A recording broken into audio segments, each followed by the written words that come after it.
Hi guys, welcome to issue 59 of my Warhammer Conquest review series, in which we will be reviewing, unsurprisingly, issue 59. There you go, 59. Now, first things first, let's look at the, let's get this open and have a look at the plastic. This is another kind of what I've started to think of as a top-up issue, which kind of means you have to get it if you got the previous issue. You've got, for example, the remaining flight stands where previously you didn't get all the flight stands. You've got another, not aggressor, not intercessor, my brain's failed there. You've got another one of the mobile fire team guys. You've got two more intercessors, as you can see by the bolt guns, and fuck, my brain is really failing me tonight. What do we get in this one? I'm actually going to flick to the page because it tells me what we've got.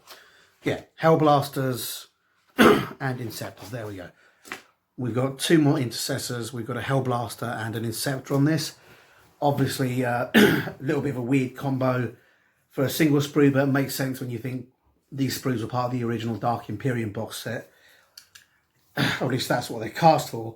So they divide up in that way. When you get all of them, you will basically have all the Dark Imperium stuff, and then a little bit more because they've added some extra bits and pieces in there. So if you've got the previous ones, this should actually finish up a couple of the squads you've got remaining and give you full squads of, I think, all three of those. And that's pretty much one of the last of those repeat ones, which is fairly cool.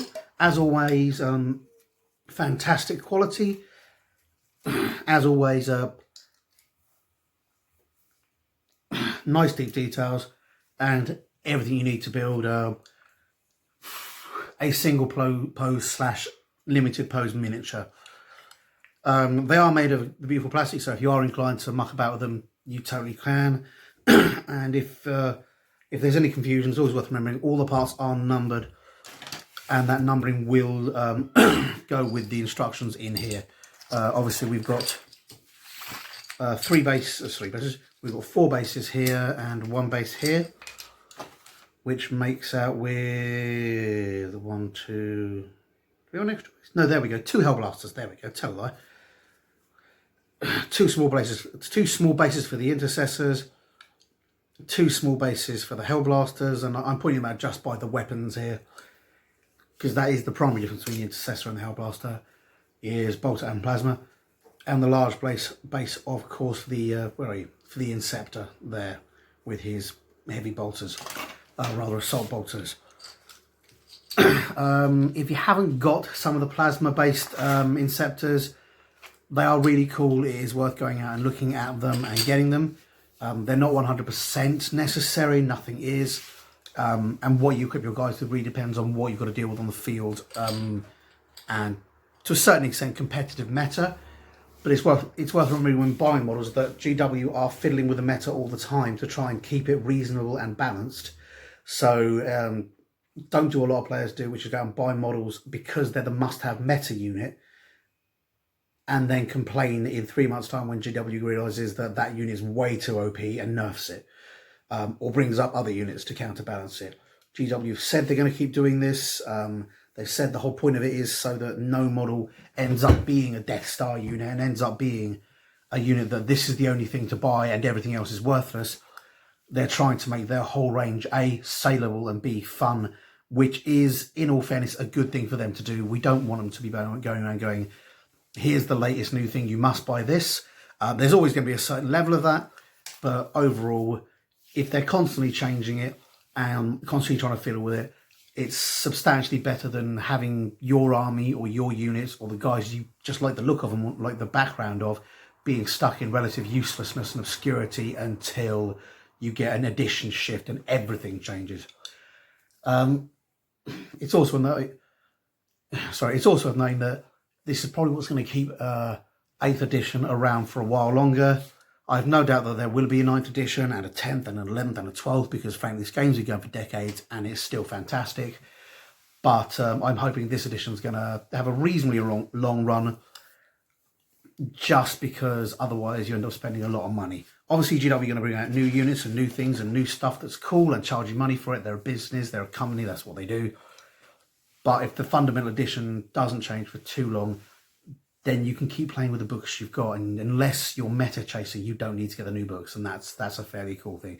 In all fairness, if the edition stays the same, you can keep getting the books. Yeah, you can keep playing with the book. Sorry, if the edition stays the same, if the edition changes rather, you can still play with the books you've got and the edition you've got. There are a lot of people who prefer 7th Ed. I'm not one of them, but I can see the advantage of 7th Ed over 8th and 8th over 7th. I think 8th personally has the edge, but doesn't make me right.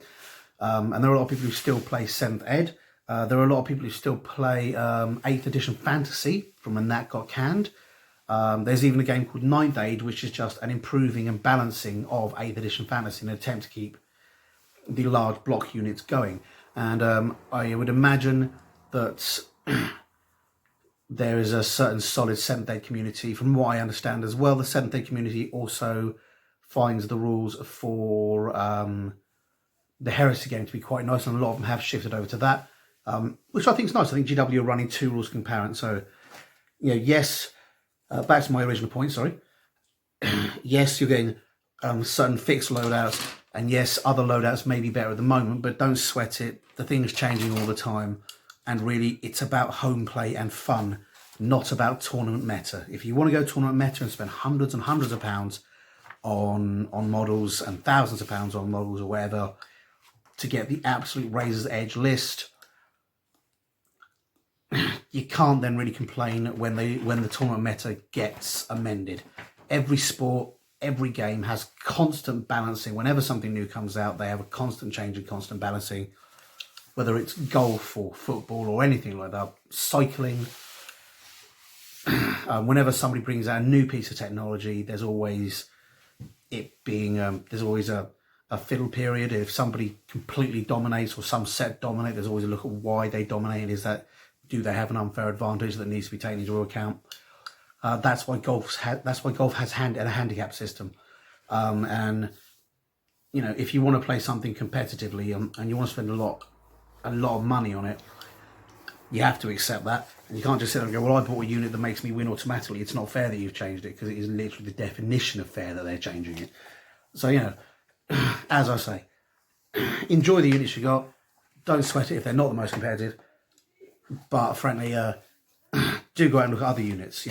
Sorry, rambling there, but as I say, not the best loadout I hear. Apparently the plasma ones are good. I've got both because I went out and bought the plasma ones. But do feel free to muck about with that. Crikey timer, 7 minutes in and I'm just blathering. Right, let's crack open the book. You've got a nice picture of what you're getting there. Some nice cool Marines. Also telling us what we're getting there. Ultramarine reinforcements, which are those. Learn about the Grey Knights and explore the Maelstrom. Ooh, kinky, sexy times. In this issue, signed by our spiritual liege Ian. On page 1, a fantastic picture of a Grey Knight. The picture looks amazing. His head looks tiny, and I know that there are people who've actually gone around with a pen. There's an image flying around the internet of some of the Terminators where they actually sort of draw where he'd be and how weird his body would have to be to fit in that armor. So yeah, I'm aware that the scale and the way things are set up isn't exactly right. I mean, for example, you look at the size of his hands, he'd have to have massively deformed hands to actually fit those wells. But I don't care, the picture looks fucking amazing. He's got a Nemesis Force Blade there, which is the original weapon of the Grey Knight. When they first came out and were easily accessible, which was in one of the Space Hulk expansions that we got our first proper Grey Knights. They were in the background for a while, and there were some models made kind of to give you an idea of what they were, but they didn't really come out until I believe the Grey Knight Librarians came out in Space Hulk, and they were all armed with Nemesis Force Blades. If you're not familiar with it, it's basically a halberd with a Stormbolter attached to it. So they can stab people with their Force Blade, but then they can shoot people with their Stormbolter. Historically, gun blade weapon combos are fairly rubbish, but who cares, it's fantasy. This guy, I believe, just has this guy just has a halberd, and he's he's moved his storm bottle to the back of his wrist, which is the standard for Grey Knights. I think he's carrying something else. Is that him carrying something else, or is that the weapon? Is that the ammo? I can't tell if that bit's him carrying something else behind his back, or whether that's the magazine. It's got what looks like bullets in it, so it's probably a magazine. They moved from these weird chain-fed things to magazines when they moved from metal to plastic. I hate to say I prefer the chain-fed. They looked cooler, although they did just randomly disappear behind the backpack for some reason. But the magazines look cool as well. Goes through what Grey Knights are here and here. It's like the basic red bit in blurb, which basically states Grey Knights are warriors who specialise in battling demonic servants of the Dark God. Every warrior in their rank possesses some sort of psychic ability and is capable of battling a demon with its own warp-born power. The strength of a Grey Knight lies not in his skill as a warrior, but also in his own mind. Every Grey Knight's a psychic. From what I understand, they all have psychic abilities, but the main focus of their psychic abilities, particularly if they're low-level ones, is just continually training to have it as a psychic shield to keep demons out, so they can't be basically possessed or influenced by demons. Some of them have bigger psychic powers, and even the ones that don't can form basically a psychic chorus with their squad and psychically smite people with basically a force blast. So that's all cool. And again, even if they don't have the ability to do things with their own psychic power, they have enough psychic power to power a force weapon. Which again, to not be confused with power weapons. Power weapons have an energy thing. Force weapons have psychic power going through them, so that, you know, it stabs you, you expend a warp charge, and you blow up the thing you just stabbed, effectively.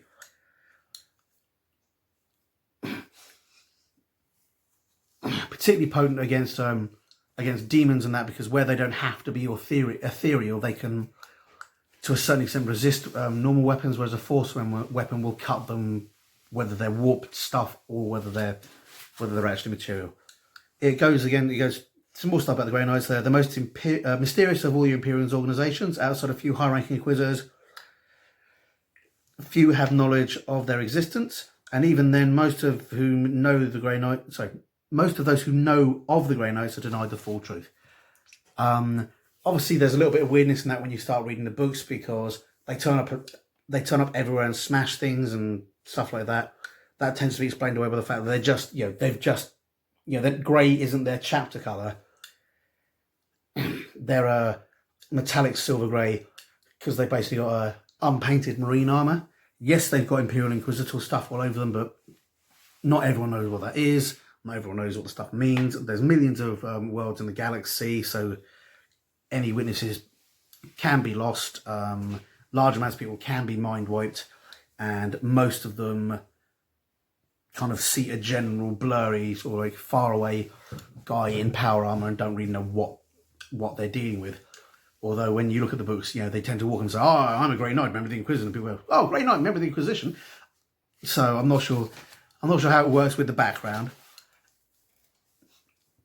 I imagine it involves a lot of exterminars happening just after the book's finished. Like, oh, there's a world that knows who Grey Knights are. Oh, no, there isn't. But, you know, they are pretty much the elite of the elite of the elite. Prior to Primaris turning up, they were basically considered the Marines. You know, they were more Marine than any Marine with a Marine. Which was pretty cool.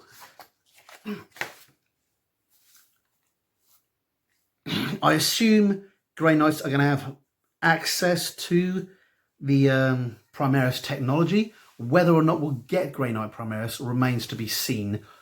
The current gene seed of the Grey Knights has remained kind of demon-proof for centuries. I don't know whether the Inquisition is really looking to try anything else. Add to the fact that Grey Knight gene seed, unlike Space Marine gene seed, is treated with a lot more reverence and resources per Grey Knight.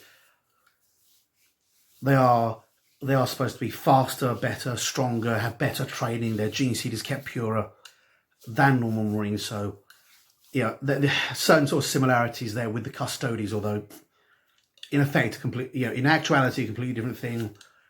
In effect, there are some similarities in that they're much more custom tailored. And they have a lot more resources to back them up and to keep, and to produce them in general.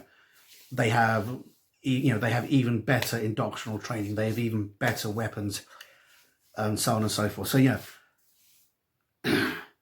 the other, as I say, they may not want to change over to Primaris. The other Primaris Marines, the other thing is they may not need to. They're already particularly badass. So whether or not we will see Primaris Grey Knights remains to be seen.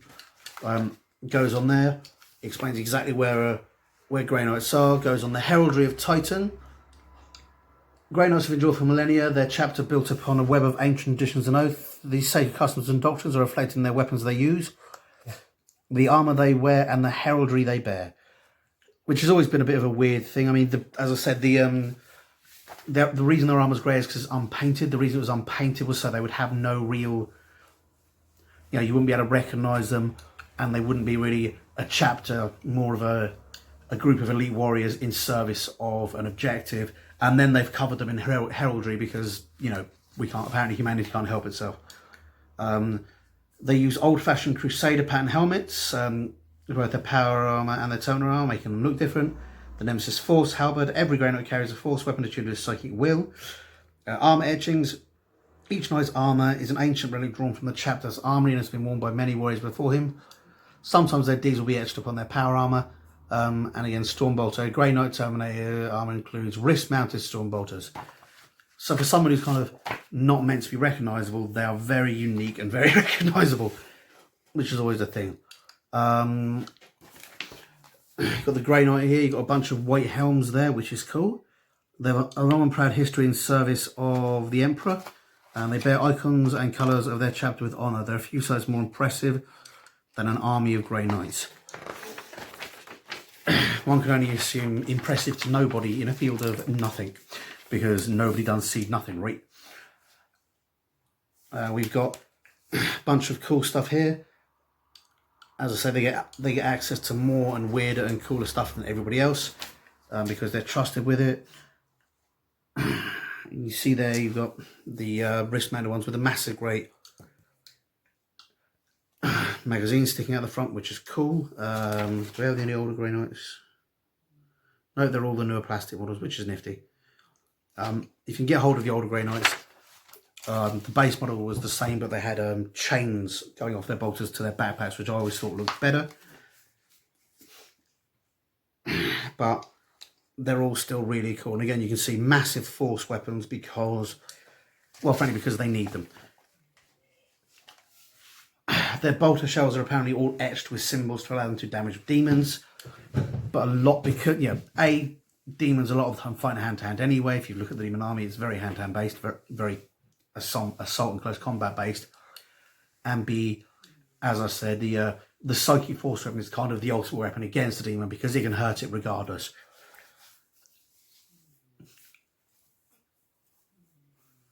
So they're basically built to deal with demons. Demons are such a threat that the Imperium needs its own unique thing. Due to the corruption of the heresy, they even try and avoid fighting them with Space Marines if possible, and use the Grey Knights because the Grey Knights are, as much as you can be, demon-proofed. We've got the Maelstrom here next. We're exploring the Maelstrom. The Maelstrom is an unpredictable warp storm, and before the Great Rift, it was the second largest rift in reality after the Eye of Terror. It has become an important refuge for the lost and the damned. A point from which chaos forces raid Imperial worlds, causing havoc in the name of the Dark Gods. If you're a Space Wolf fan, it is worth noting the only Space Wolf successor chapter, the Wolf Spears, has been permanently garrisoned just outside the Maelstrom.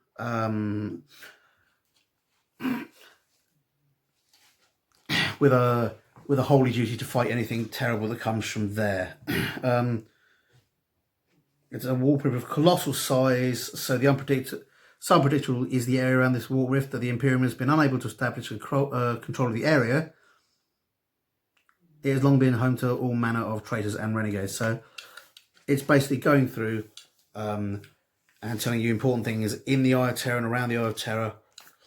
Eye of Terror in the Maelstrom and around the Maelstrom, and giving you a brief history of the Maelstrom. And it was the second biggest, but now with the Eye of Terror being the second, being basically the core of the Great Warp Rift, it's kind of its own thing now, which is nifty. The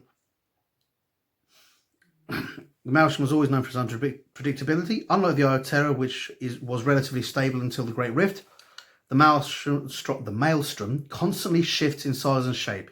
It has been known to disrupt navigation, spearful demons, and swallow unsuspecting ships. For this reason, the Maelstrom region has remained untamed by the Imperium. Crimson Threat. It's got a nifty bit here. Firstly, fantastic picture of space whales coming out. Secondly, nice picture of Huron Blackheart. Huron Blackheart was once Luft, L-U-G-F-T, no idea how to pronounce that. Huron, a loyal servant of the Imperium, chapter master of the Astral Claws. He rebelled against the Imperium during a conflict known as the Badab War. In the final battle of this war, he suffered terrible injuries, having been struck by a melter blast. His troops, seeing that defeat was certain, bore him away from battle and fled deep into the Maelstrom. Fully half of Huron's body has been reconstructed, but he survived. Since his fall, his followers have obliterated any remnants of the Astral Claws' heraldry from their armour and replaced it with crimson red. They are now known as the Red Corsairs. These heretics have raided the Imperium for many long decades. At this point, it will be centuries because we've moved on a couple of hundred years. It is worth noting with some of this, they are basically digging up stuff and putting it verbatim on here. So you have to sort of read it and go, decades, hang about. No, we know when this happened. It's now centuries, because we moved on about 200 years, and we're now about 200 years after the Rift was opened, and he was around for decades before the Rift opened. So, you know, some of the history in this you need to just check and compare if you're looking at creating historical accuracies. Not that really matters. Huron's face, known as Red Corsairs, blah blah blah. Causing untold destruction on the Maelstrom. Huron's forces recently re-emerged from the Maelstrom, surging forth from its depths in a vast armada. They then descended upon the White Scars chapter planet of Chorgaris. Red Corsairs were beaten back thanks to the arrival of the Indomitus Crusade and the White Scars' new Primaris Marines. It's worth noting one of the classic tactics of the Red Corsairs, which is taken up by other Chaos Marines, but the Red Corsairs are one of the Renegade chapters most notable for using it, is gene seed theft. They'll basically come out, twat unsuspecting Marine chapters, Marine companies, and steal as much gene seed as they can to keep their chapter going. This, I would imagine, is down to the disruptive nature of the warp, meaning that as you go on, gene seeds are harder to come by, and meaning that as the warp extends the lifespan of Marines, because it does tend to leave them being hundreds of or thousands of years older than they'd normally be, as we know from the fact that most of the Chaos heroes are guys that were actively involved in the heresy. Araman from the Thousand Sons, Abaddon. My brain just went Archeron, confusing my AOS with my 40k. Abaddon knew Horus personally and served under Horus. Khan, all of these guys have been around since the 31st millennia. So if you don't die, your gene seed can't be harvested and new Marines can't be made. So that, that's a factor. The warping effect of Chaos is a factor. So the Red Corsairs' primary victims tend to be other Marine chapters. They tend to hunt and kill, and particularly young Marine chapters. It's also worth noting that Red Corsairs aren't purely made up of the Astral Claws. When Huron went rebel, he convinced some other chapters that he was on the right side. It was only later they realised he wasn't. Which has led to a couple of chapters being forgiven. They followed their local leader and only later realised that they were being lied to.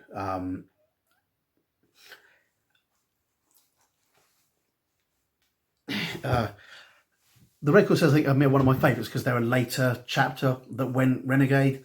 They're not one of the original guys. They're not the guys that were around 10,000 years ago. These guys are new guys that went Renegade at a later point. And it's always nice to see that Chaos is still getting new chapters added to it. And still getting new stuff added to it. If for no other reason than it explains why they've been able to keep up technology-wise with the Imperium, because they're getting stuff, they're getting stuff from the Imperium. They're getting updates on a semi-regular basis. That and the Imperial technology, advances at a slow, painstakingly slow rate. But even then, even if you take into the account the Mechanicum's almost non-existent technological advance, from the 31st to the 41st millennium, there have been significant advances even before we take into account the Primaris. The Space Wolves invent an entirely new type of predator. People find, even if it's not advanced, even if it's rediscovering old technology. There's constant and regular discoveries of old technology that wasn't available prior to the warp. And if the Chaos Space Marines were just using existing warp technology without advances, without getting access to the advances, either by robbing it themselves or having new chapters come over to them, you kind of think they'd be at a distinct disadvantage by now. Anyway, more stuff there. Victories, White Scars. Victories of the Khans. That was actually a fairly smooth search way. They went straight from the Maelstrom through the Red Corsairs to the White Scars. Again, one of the original chapters, one of the ones that's been around since the creation of the Space Marines with a Primarch, Jagata Khan, not sure how to pronounce that.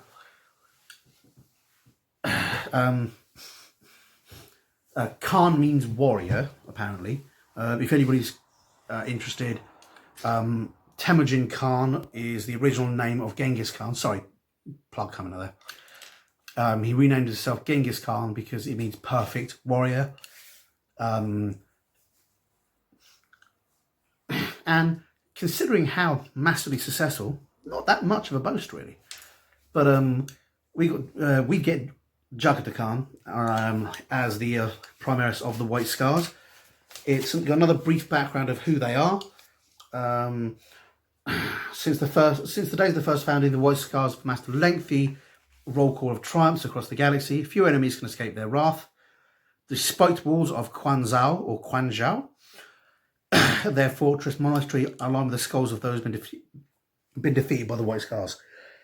They're a very effective, fast-moving unit. They rely a lot on bikes and speeders and vehicles. Their tactics and the culture of the chapter are based heavily on Genghis Khan's Mongols. If you look at it, most of the Marine chapters, the original chapters, have some sort of historic base. This is to engender them to people who like their history, and also to give them a certain sort of validity in their different combat styles. The Ultramarines are Roman, the Space Wolves are Vikings, the Dark Angels are Knights, and the White Scars are Mongols. And they're very effective. They are the ultimate sort of fast-moving combat force, and with the chapter, sorry, I forgot what they're called now. With the sort of chapter mini codexes that have been coming out recently, apparently they're looking quite good.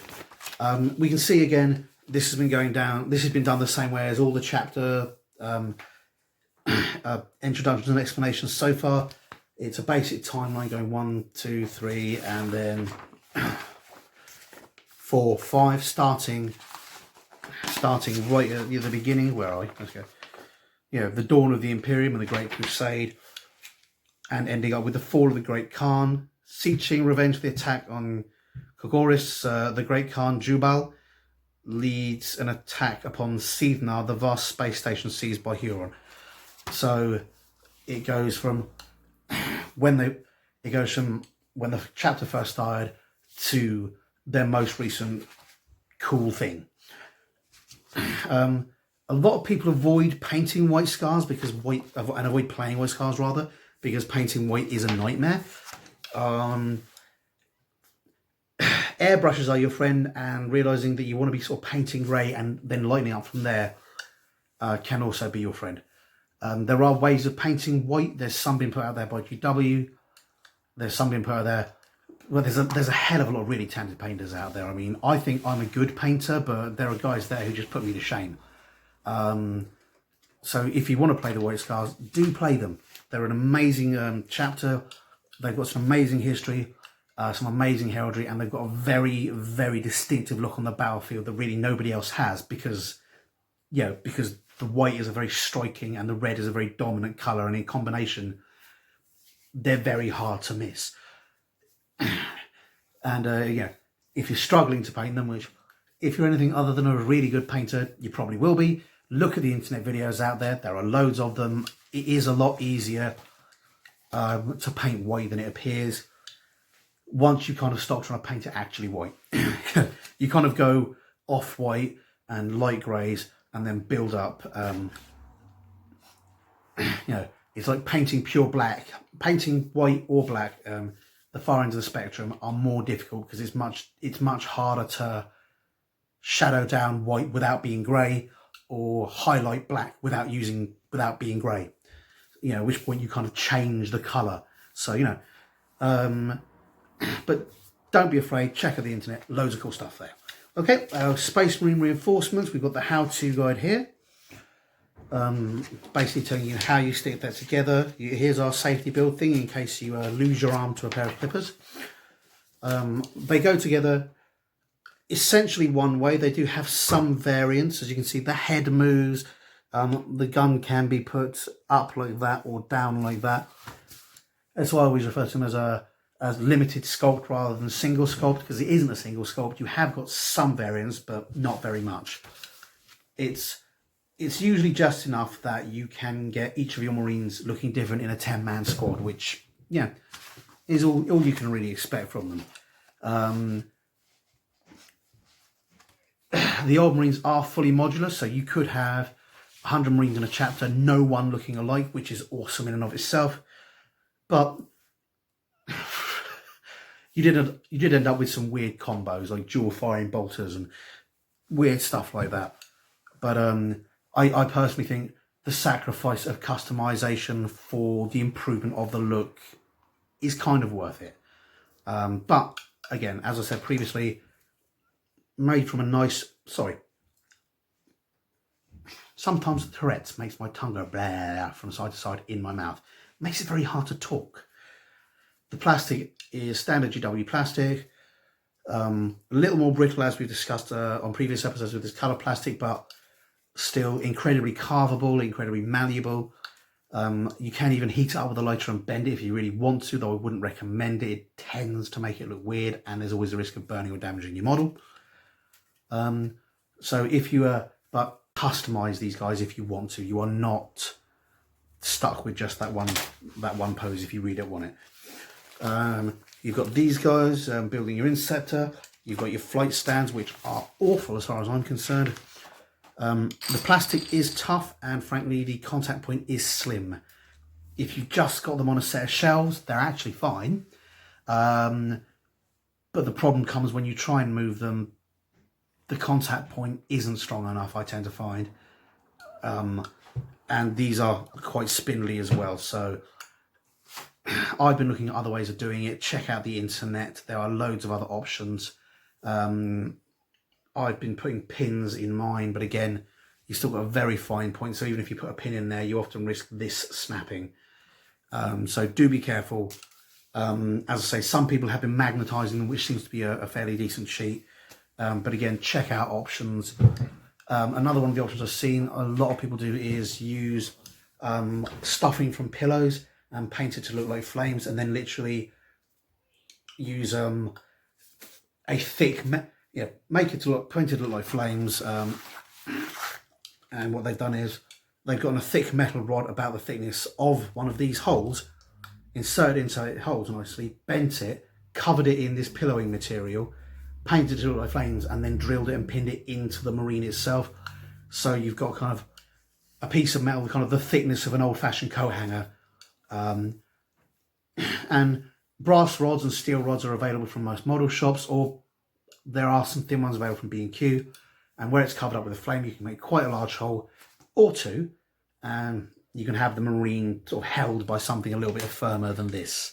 It's something I intend to try myself, I just haven't got around to it yet. But yeah, and here's your Hellblasters, which you're final assembling thing. GW are really good at making models. Very rarely do you find something as difficult as this, but frankly, when you look at the other flight stands and the other things, I haven't seen a solution that would really be cheap and work from any other company either, so can't be blamed GW there. Got some beautiful painting guides here, just going through the colours. Again, this is considering, this is assuming you're going to paint them all up as Ultramarines, because that's what they've been pushing.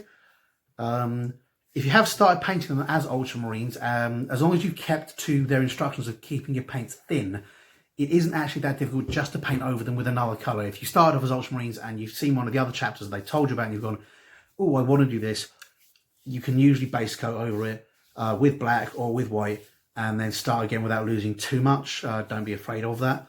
Always try it with one model first to see how it looks. Don't wreck a whole bunch of models. You might find that the paint you've put on is a bit too thick, at which point you go, well, I've lost one model, but I can buy a pack from the shop, or I can just get a single guy from eBay or something like that. Check out the groups. There are lots of groups that give you advice on how to remove paint from plastic. I've never found any of it to be 100% effective. So again, try it with a test model, or better yet, actually, wait there a second. And I'm back, sorry. If you are experimenting with stuff and you want to see how painting over what you've previously painted will work, or how stripping paints will work, you should have some spare heads, some spare shoulder plates, or some spare doodads. Actually, you won't have spare heads. I have spare heads, so I put them with Space Marines, but you should have some spare doodads that you left over from your scouts. You might have used them all. Most people don't use every single one. You should have, Roxy, but you should have something spare from something somewhere, even if all you use is actually sprue itself. Paint over the sprue. You know, you've got the numbers on the back of them to give you an idea of how detail will work. Roxy, excuse me, well, let me, oh, there she goes, she made it out. Someone's let her out. She's a silly dog. Or even paint it over the sprues, and you've got numbers there that you can kind of see if I hold it in the light, and that will give you an idea of whether or not, if you do it the same thickness you've done it before and then paint over it, you can see how much detail you might lose. If you're trying a paint stripping thing, paint on the paint on a dead sprue that you might have lying around, and then strip the paint off, and again see how that would work. If you've got a spare bit model, you're better off painting the spare bit model and stripping it to see how the stripping works, because it'll have little indentations and stuff like that in it, so you can really see whether it just takes bits off the surface, or it cleans the whole lot out. You can have a problem if whatever cleaning method you do takes the top layer off, but doesn't get in the crevices, because you'll have softened and half stripped paint in the crevices, which can curl up or peel off after you've applied the second layer of paint. I use a toothbrush to get in there, but there are various things you can do if you've decided to repaint your models. As I say, if your paint is reasonably thin, I've usually found that GW models with their very nice and solid deep cut details can usually withstand a second or a third layer of paint. I say something, they can usually stand an entire base coat and paint job over them without losing too much noticeable detail, and they can usually survive. But again, try it out with something little and then see how it will work. Don't wreck your entire army. And if you do need an odd Marine, you can get them from eBay. People do sell them singularly. More details there. More details and stuff there, so it's all pretty cool. Yeah. Or another option I should point out is just put aside your Ultramarines and have them as an Ultramarine detachment to add to your main army, and just start building the new army from where you are. You can always go out and buy extra squads from GW. Literally, they will literally be happy to sell them to you. We've got the finished products there. As you can see, with all the bits they're adding at this point, you've pretty much got a finished Space Marine there that it looks really good. There's nothing extra you need to do to that they haven't shown you in this magazine to make it look cool. Okay, we've got tracking a traitor. The former governor of Corvon II, Ludmilla Tarch has been revealed as a traitor to the Imperium, and there can only be one punishment for such a crime: death. They've only got one punishment for every crime, you know, traitor to the Imperium, death, dropping litter, death, turning up late for work, death. They're very harsh.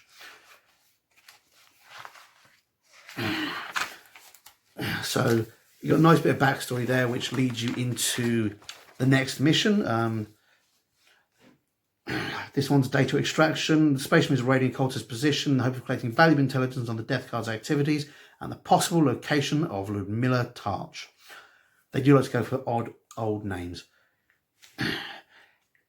And every now and then they get weird names. We've got a nice little mission here. Again, straight on end. Using Warzone 3 and Warzone 2, which I believe that's the map we got last week, and that's previous map. Standard 6-inch, well, standard for these guys. 6-inch edge deployment, which is cool. It's worth noting, a lot of these battles have been playing end on because it gives you more time to move and more time to fight with the various ranges. Most of the time with a 6x4 board, the traditional way of fighting is actually width on, and that's how most people tend to play it still, just because it lets you put up as wide an army as possible. So you've got that to look forward to, the kind of changing orientation and the changing of size. And if you're playing these, do be aware it does make a lot of difference when your board is a lot bigger. Armies in question, we've got 10 Chaos Cultists, a Lord of Contagion, Biologus, Purifier, Mephitic Blighthauler, 10 Plague Marines and 12 Poxwalkers for the Death Guard, 2 Primaris Lieutenants, 10 Intercessors, 5 Hellblasters, 3 Inceptors and 5 Space Marine Scouts for the Ultramarines. So again, we're getting some nice solid battles here.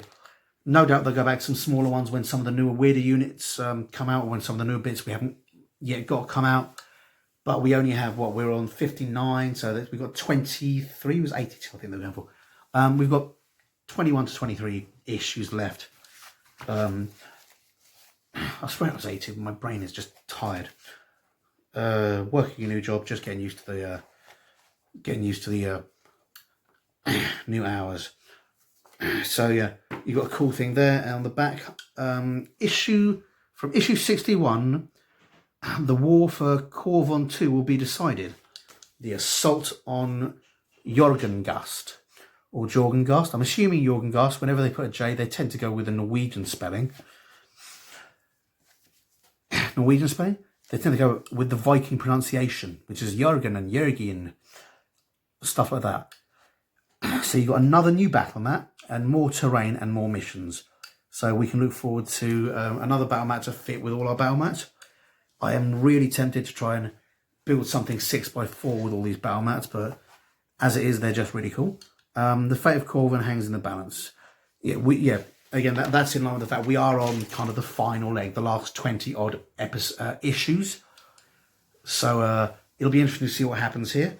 Mechano Slaughter, the war for Corvon 2 has spread across the planet like a deadly infection. Ultramarine Death Guard have suffered terrible casualties, which, I'm sure Khorne is happy with. The planet's many cities lie in ruins.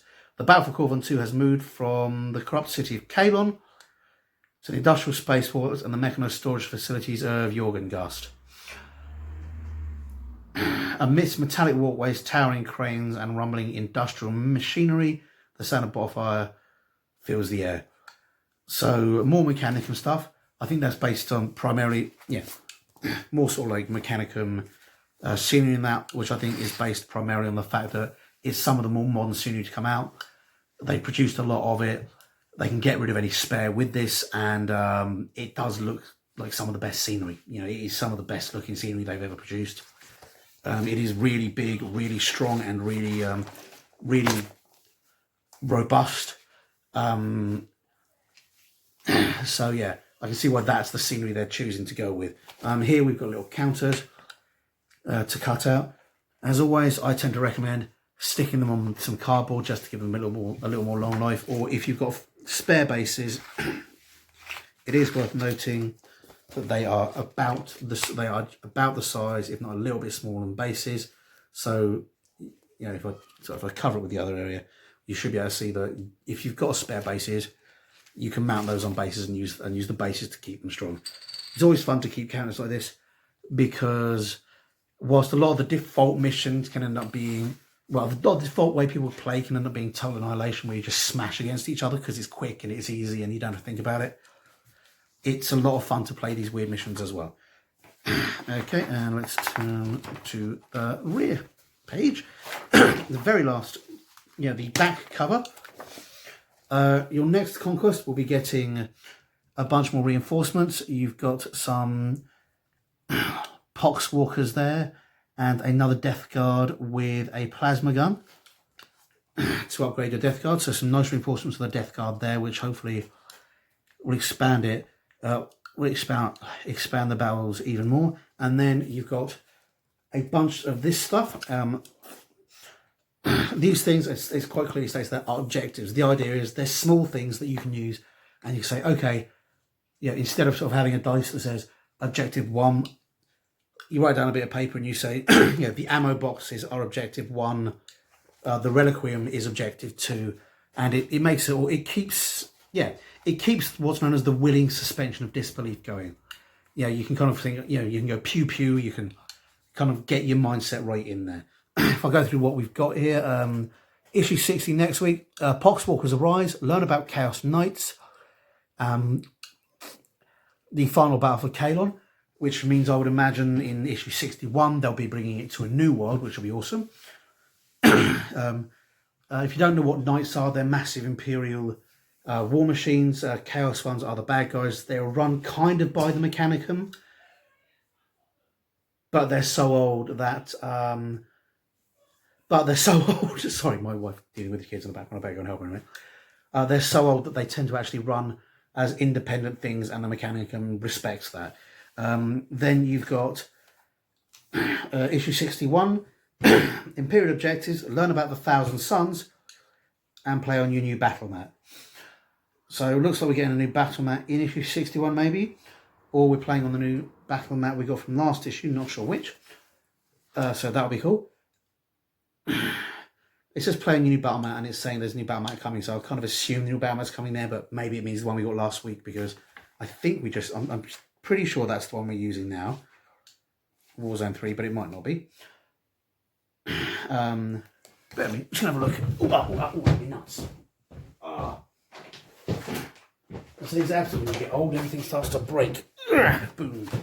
Right, where are we?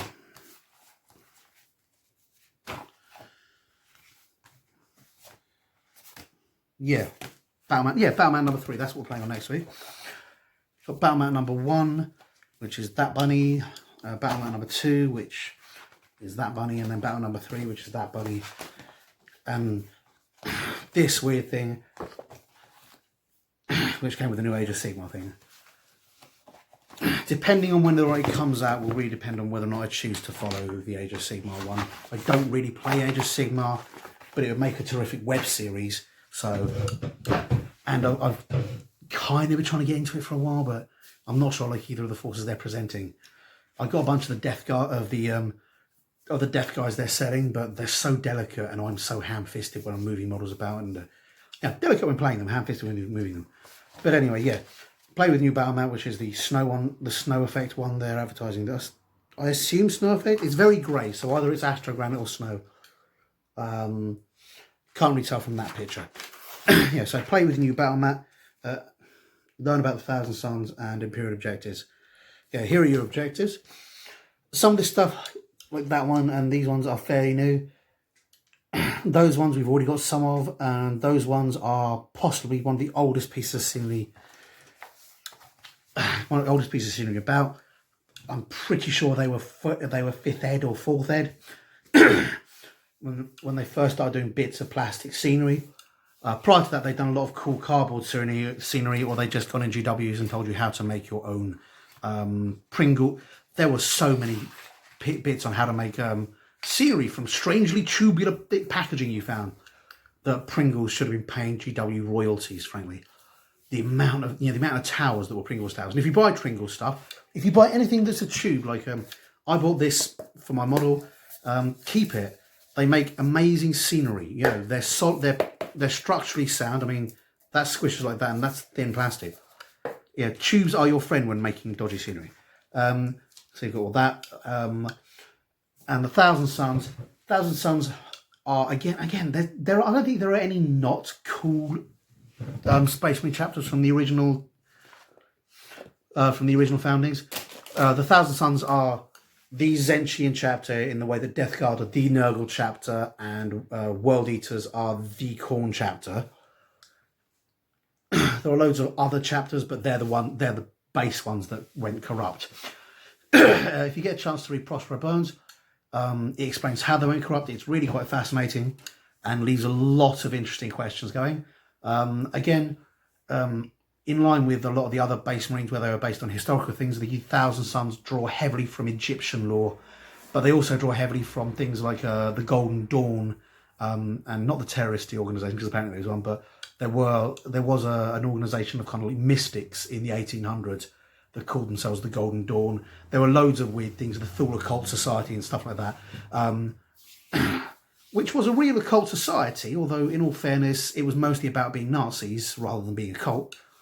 But it draws from a lot of that weird sort of occult and weird history, along with Egyptian stuff, and it draws it from it in the way that a lot of those cults drew from it. Which, if you want to see Warhammer horror, there's a lot of cool stuff. There's a lot of stuff where people sort of adapted, co-opted, and bastardized ancient rites, including elements of this and elements of that.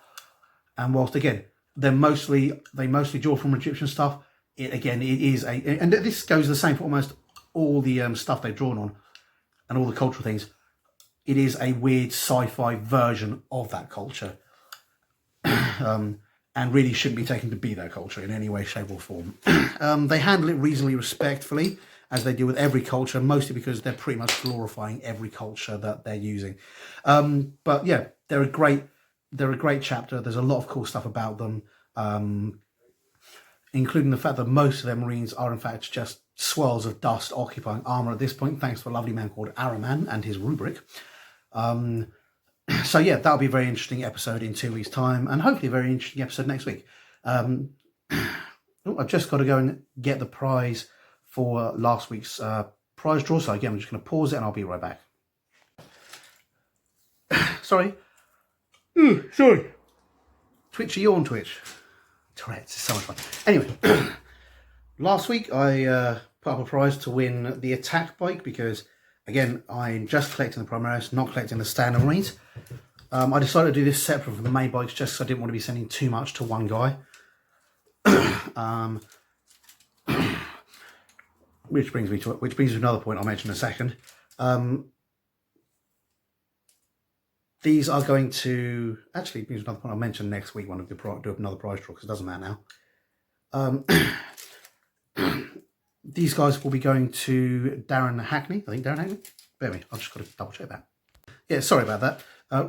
Rolled a dice for it, didn't write the name down. Then I thought, am I remembering the right name? Darren Hackney, and it is the right name. So Darren, you've won an attack bike. You might have won stuff before. I'm not sure. Doesn't bother me. I will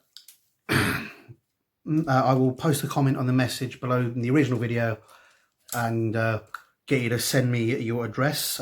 Worth noting, if anybody's won stuff on here before, I tend to delete the emails after I sent the stuff just because I see no reason for me to keep anybody's personal address on file for any past the use of it. So if you win something and I ask your address, and then you win something later and I ask for your address again, that's because I'm not keeping any personal information just on principle. So Darren, you've won this. I will poke you in the comments below the previous edition, and then I will send this out to you. And I'll see you guys next week for a review on issue 60. Bye bye.